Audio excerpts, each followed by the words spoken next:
ಜಿಲ್ಲೆಯ ಪ್ರಾಥಮಿಕ ಕೃಷಿ ಪತ್ತಿನ ವ್ಯವಸಾಯೋತ್ಪನ್ನ ಮಾರಾಟ ಸಹಕಾರ ಸಂಘ ಮತ್ತು ಪಿಕಾರ್ಡ್ ಬ್ಯಾಂಕ್ಗಳ ವ್ಯವಸ್ಥಾಪಕರಿಗೆ 97ನೇ ಸಂವಿಧಾನ ತಿದ್ದುಪಡಿ ಕುರಿತು ಒಂದು ದಿನದ ತರಬೇತಿ ಕಾರ್ಯಾಗಾರವನ್ನು ಆಯೋಜಿಸಲಾಗಿತ್ತು.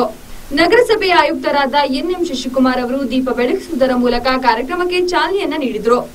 ಕೊಡಗು ಜಿಲ್ಲಾ ಸಹಕಾರ ಯೂನಿಯನ್ನ ಅಧ್ಯಕ್ಷರಾದ ಎಂಪಿ ಮುತ್ತಪ್ಪ ಅವರು ಕಾರ್ಯಕ್ರಮದ ಅಧ್ಯಕ್ಷತೆಯನ್ನ ವಹಿಸಿದ್ದರು.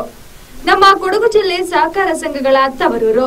ನಮ್ಮ ಜಿಲ್ಲೆಯಲ್ಲಿ ಮೊದಲಿನಿಂದಲೂ ಸಹಕಾರ ಕ್ಷೇತ್ರ ಮುಂಚೂಣಿಯಲ್ಲಿದೆ ಎಂದ ಅವರು, ಇಂತಹ ತರಬೇತಿ ಕಾರ್ಯಕ್ರಮವನ್ನು ಆಯೋಜಿಸಿರುವುದು ಉತ್ತಮವಾದ ಕಾರ್ಯಕ್ರಮ ಎಂದು ಶಶಿಕುಮಾರ್ ಅವರು ಅಭಿಪ್ರಾಯವನ್ನ ವ್ಯಕ್ತಪಡಿಸಿದರು.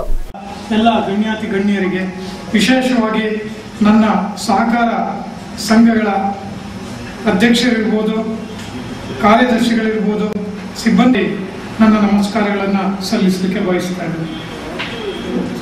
ನಮ್ಮ ಕೊಡಗು ಜಿಲ್ಲೆ ಸಹಕಾರ ಕ್ಷೇತ್ರದ ತವರು.